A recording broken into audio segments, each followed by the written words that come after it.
Le retour à une franche croissance reste suspendu à l'évolution épidémiologique, mais le degré d'incertitude reste très élevé. Si l'économie suisse devrait afficher cette année un repli moins fort que redouté, l'actuelle deuxième vague de la pandémie de coronavirus entraînera un retard du rebond l'an prochain, estime mardi le secrétariat d'État à l'économie, SECO.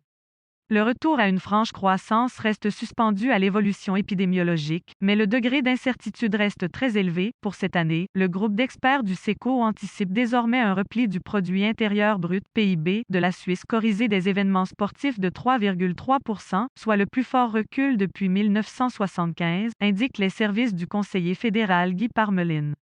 En octobre dernier, ces derniers tablaient sur une baisse du PIB de 3,8%. De l'avis des prévisionnistes fédéraux, le PIB affichera une rechute au quatrième trimestre, conséquence de l'augmentation du nombre de cas de COVID-19 et des mesures de lutte contre la pandémie.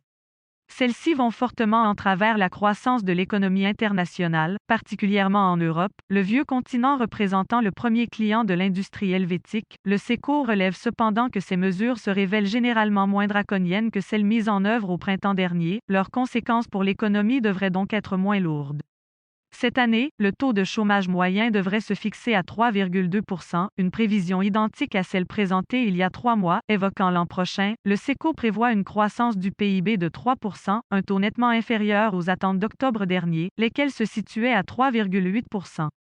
Cette reprise moindre s'explique par les mesures actuellement mises en œuvre pour lutter contre la deuxième vague de la pandémie de COVID-19 courant 2021. La croissance devrait nettement s'accélérer et le PIB suisse pourrait retrouver son niveau d'avant la crise d'ici la fin de l'année, note le SECO.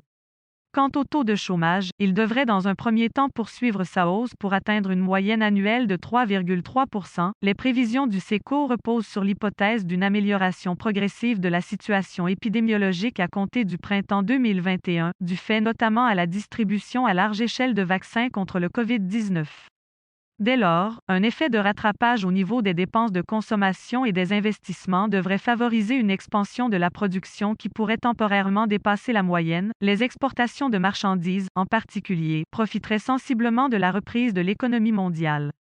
La reprise économique devrait ensuite gagner en ampleur en Suisse. En l'absence de mesures de lutte contre le coronavirus en 2022, les secteurs économiques particulièrement exposés comme le tourisme international devraient également sortir de la crise. Pour 2022, le groupe d'experts s'attend à une croissance supérieure à la moyenne de 3,1% du PIB corrigé des effets des événements sportifs. L'emploi devrait nettement progresser et le taux de chômage baisser à 3% en moyenne annuelle. Les principaux risques conjoncturels demeurent liés à l'évolution de la pandémie de coronavirus et à la manière dont les acteurs économiques et politiques y réagissent. La deuxième vague de pandémie pourrait avoir moins de répercussions négatives sur l'économie que prévu, en particulier à l'étranger, et les vaccins contre le COVID-19 pourraient être utilisés à large échelle plus vite que prévu, rendant de nouvelles mesures superflues. La reprise pourrait alors intervenir nettement plus rapidement, ajoute le SECO. À l'inverse, elle pourrait connaître un nouveau coup d'arrêt si de fortes vagues de pandémie devaient se reproduire durant l'horizon de prévision et s'accompagner de mesures strictes de confinement en Suisse et à l'étranger. La probabilité d'effets de second tour tels que suppression d'emplois et faillite d'entreprises en grand nombre s'accroîtrait alors fortement.